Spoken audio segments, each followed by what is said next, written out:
Alright everybody, so in this video we are going to talk about some matrix rules.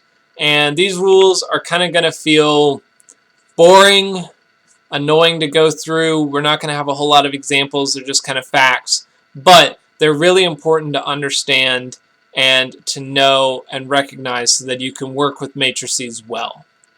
Alright, so we're going to start with some basic math ones. Alright, and this one's like really important.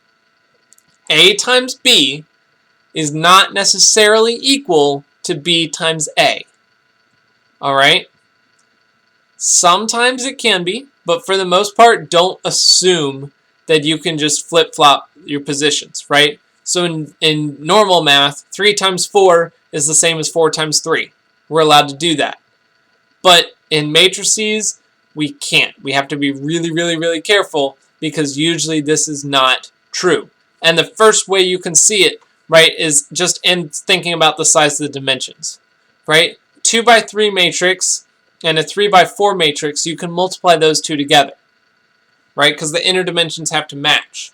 But if you flop it, you can't do a 3 by 4 times a 2 by 3 because the inner dimensions are no longer the same.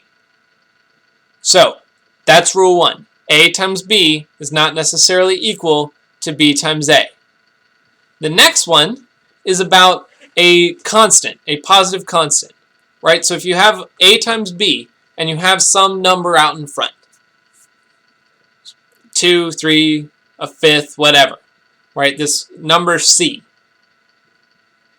That's equivalent to saying A times CB, right? So you can put the constant on matrix B, or you can put the constant on matrix A, or you can have it out front of both.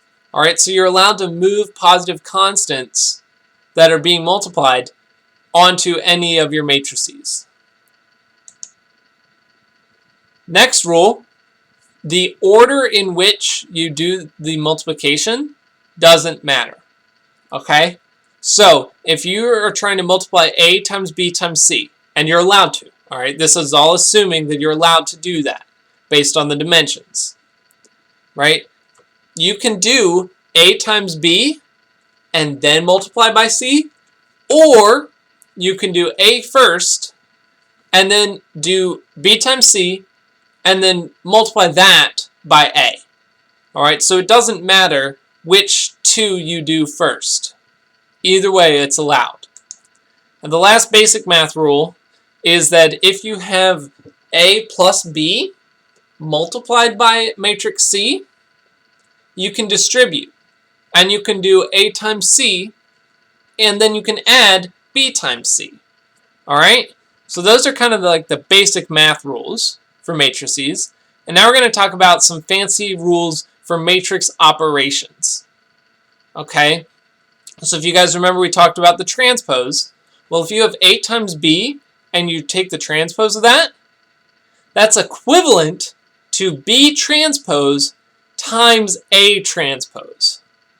All right, so if you want to take the transpose and put it on both, you have to swap the order that you're multiplying them. Okay? Again, all of these things, there are reasons why. There are things you can go look at to understand why. I don't want to spend the time on that. I just want us to understand this is the rule. Okay? Next one. A plus B transpose is just equal to A transpose plus B transpose. That one's pretty simple. It kind of makes a lot of sense. Now this next one's really interesting. A inverse transpose is equal to A transpose inverse. So basically that's saying you can flip-flop the order that you do the inverse and the transpose, and it's equivalent. Okay? Finally, much like the transpose that we saw at the beginning, AB inverse is equal to B inverse times A inverse. Right? We swapped their two positions. All right? So those are the basics of the rules for matrix math. Hopefully that all kind of Makes sense. I know it was fast. I know there's a lot here, but it's just important to have some familiarity with the rules of things that we're allowed to do to matrices as we go forward, all right? As always, thanks for watching. We'll see you next time.